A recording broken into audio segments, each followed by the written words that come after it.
정치인에게 돈이란 과연 뭡니까? 뭐 정치인에게 돈이란 제가 볼 때는 애물단지 같아요. 애물단지. 예. 근데 없으면 굉장히 어렵지만 또 누가 돈 주고 막 불법 자금을 주면 이제 감옥에 가는 그런 애물단지죠, 뭐. 그러면 총선 치르실 때 그 선거 비용 가장 많이 들어간 항목은 뭐가 있어요?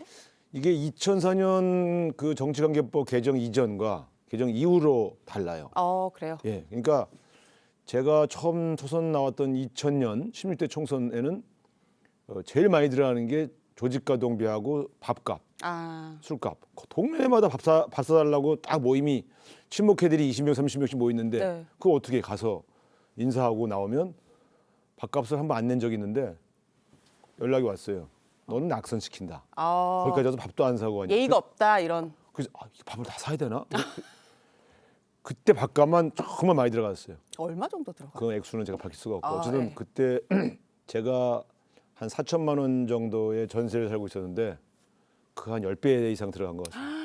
아니 정자법이 그러면은 이 시행되고 나서는 훨씬 그렇습니다. 2004년 흔히 말하는 오세훈법이라 그러죠. 네. 정치자금법.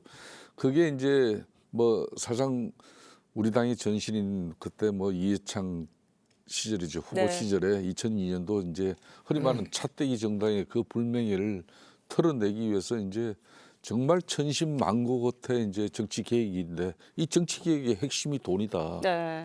이 돈을 유권자들도 받지 말아야 되고 출마자들도 돈을 쓰지 말아야 이게 공정하고 깨끗한 선거가 이루어진다. 그래가지고 그때 2004년대 도입된 이 정치자금법은 정말 정치인들에게는 아프면서도 감사한 그런 법이 됐죠. 그래서 이제 그렇지만은 뭐 18대 2008년도까지는 그래도 여전히 밥 사고 뭐 해가지고 뭐 몇십 백씩 그냥 밥 얻어 모은 사람도 그걸 또 이제 벌금 추징 당하고 이러니까 그런 수많은 사례를 경험하면서 19대부터는 그게 거의 많이 정착됐어요. 네. 그러니까 18대까지는 여전히 그러니까 2008년도까지는 그래도 밥을 사야 되고 또 뭐 저녁에는 또 술자리에 또 한 잔이라도 마시면서 뒤처리를 좀 하는 그런 막 경우가 많았지만은 지금은 이제 후보들이 유권자들로부터 그 등살에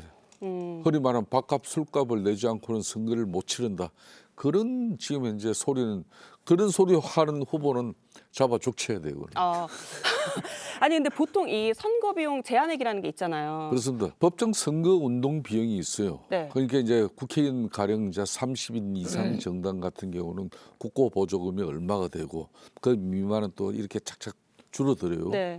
줄어드는데 보통 뭐 30인 이만 흔히 말하는 메이저 정당 국민의힘이나 민주당 같은 경우는 뭐 사실상 법정 선거 운동 비용만 가지고 국가에서 보전받는 그 선거 비용만 가지고는 사실상 못 치르겠죠. 못 치른다. 그러니까 이제 또 정당 차원에서 대선을 치르려면은 또 나름 그 동안에 또 준비를 해요. 그러니까 대선 경선에 경쟁에 뛰어들었던 그 후보자들도 그러니까 뭐 경선 비용도 뭐 2억 3억 내야 될 경우가 생기는 거예요. 그러니까 또 그 전에 이제 총선 국회의원 출마하더라도 흔히 말하는 당비라는 걸 출마 비용을 내 그런 걸 네. 차곡차곡 챙겼다가 주로 대선 때 많이 쓰죠 정당들이. 근데 이제 이런 거예요. 지금 이제 후보자 개인의 후원금이나 네.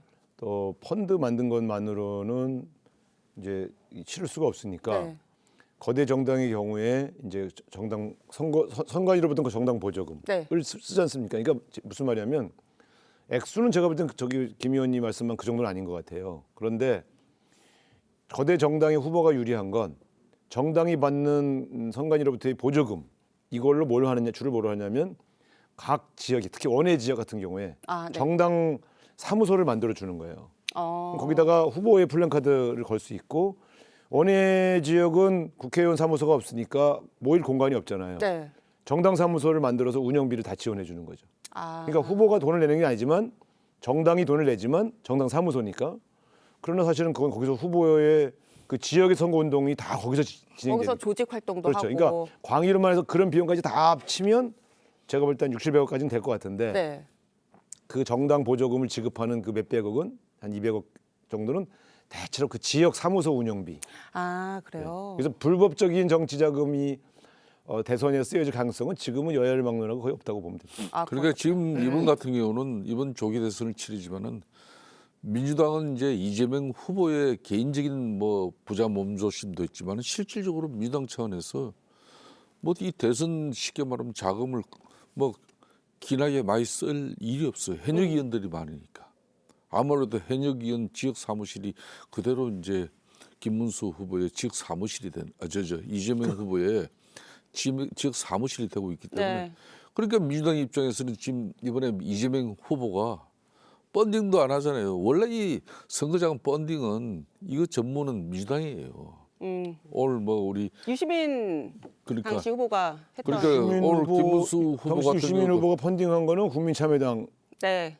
시절에 도지사 돼가지고 돈이 없으니까 그쵸. 국회의원 소위 아니요 도지사. 도지사 선거 도지사, 아, 처음 나왔어. 그래서 그 펀딩이라는 게 뭐냐면 그 국민에게 빌리는 거예요. 네. 그리고 나중에 선거 비용이 보전되면 이자까지 쳐서 그러니까 가장 낮은 이자로 쳐서 이제 갚아드리는 일종의 국민에게 빚진다 뭐 이런 건데 그래서 항상 대선 때의 선거 자금은 세 가지인데 하나는 후보 개인 후원 계좌에 들어온 돈, 그 다음에 국가로부터 그 지원받는 정당 선거 보조금, 네.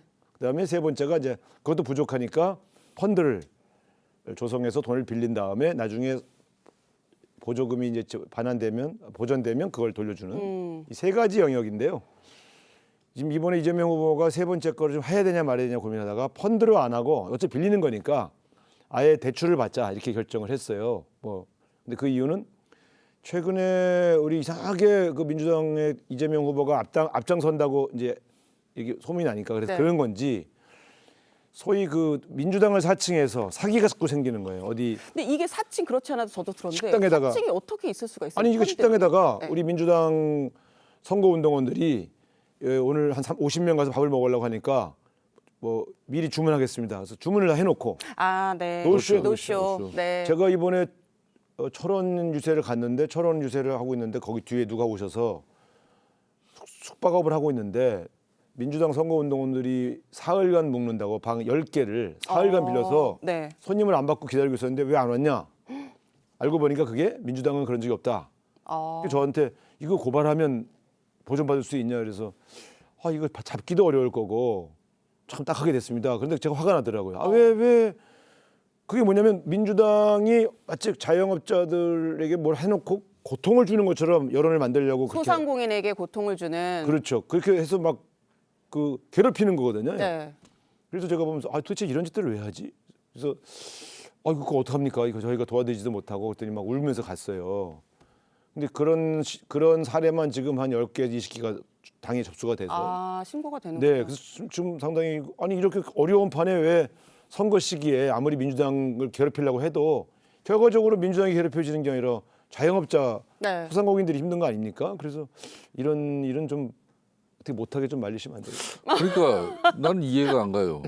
바로 민주당이 이제 흔히 말하는 대한민국 사법 체계가 분명히 있는데 그거 있음에도 불구하고 민주당은 자체적으로 정당 내에 민주파출소를 운영하고 있어요. 바로 요런 때 그런 노쇼를 빙자해가지고 고발했어요. 그 소상공인 자영업자들을 그리고 괴롭히는 그런 쉽게 말하면 정치 세력이 있다면 그건 발본색은하는 그런 강력한 민주파출소 차원에부터 당 차원에서부터 조사도 하고 또 수사 의뢰를 통해 가지고 밝혀내야지 그걸 수사 의뢰를 하도록 다 그분들 안내를 했는데 네.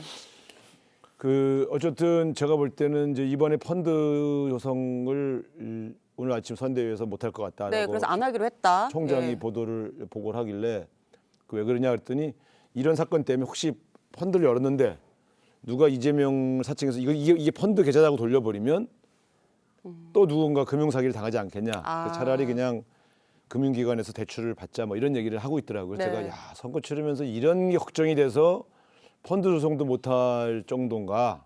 그래서 굉장히 좀 요즘 정치가 이렇게까지 불과 지난 대선만 해도 이런 노쇼 관련된 이런 없었어요. 이건 없었잖아요. 근데 보니까 저는 좀 지금 우상호 의원께서 네. 좀 너무 지금 엄살 떠는 거예요. 엄살이에요? 그러니까 왜요 아니 또? 그 피해 저는 보신 분들 이재명 있어요. 어제 간밤에 첫 TV 토론 봐요. 그냥 네. 이재명 후보 그냥 엄살에 그냥 몸조심하는 게 역력하게 나타났잖아요. 그러니까 이런 부분도 아닌 말로 노쇼나 또 뭐 이재명 후보 가짜 이제 뭐 계좌를 만들어 가지고 펀다 하는 이런 부분에 대한 우려가 생기면 그거는 민주당의 그 뭐 유명한 이 재정 담당하는 선수들이 그건 철저하게 차단하고 사전에 금융기관하고 이거는 딱 뭐 그런 1%의 가능성도 없게끔 만들어 가지고 이걸 게시하면 돼요. 근데 이제 국민의힘 김문수 후보 같은 경우는 지금 뭐 원래 이분이 또 청빈한 사람이지만은 뭐 당 차원에서도 재정이 만만치가 않죠. 네, 그쵸. 그러니까 오늘 이제 문수 대통이라는 그 펀드를 출시해 가지고 네. 오전 10시에 출시했는데 19분이니까 29분 만에 그냥 250억 그냥 꽉 찼다고. 꽉 차버렸어요. 그래서 문 닫았는데 그리고 이거는 뭐 연금 금액하고 본인은 5만 원 이상인데 금액하고 또 이자 2.9%까지 붙여가지고 8월 중순에 우리가 이제 선거 보증금 받고 하면 뭐면 당 차원에서 뭐 그대로 단돈 1원 차질 없이 돌려주게끔 이렇게 해가지고 공식적으로 선거 자금 잘 마련했어요. 그런데 민주당이 언제부터 저렇게 언제부터가 요번에만 그런 거. 그렇게 예전에는 다 펀드를 조성했어요. 네. 근데 이번에 그런 위험이 만약 이재명 후보가 대통령 안 되면 어떡하려고 그래요? 뭐가요? 다 돌려주 선거 보증금 들어온 걸 다 돌릴 수 있어요. 그거 한뭐 15% 이상은 받으니까 뭐 그 걱정은 안 해도 되죠. 15%라니 15% 이상. 예, 유효 득표율 15% 이상이면 예, 선거 보전금을 받을 수 있으니까요. 그래서 이제 네. 그런 걱정들이 좀 있는데 어쨌든 좀 선거 풍토가 그냥 좀 이렇게 자꾸 이런저런 구설수 없이 좀 이렇게 맑고 명랑한 분위기에서 축제처럼 진행됐으면 좋겠습니다. 노쇼 이런 거 이제 그만 좀 했으면 좋겠어요.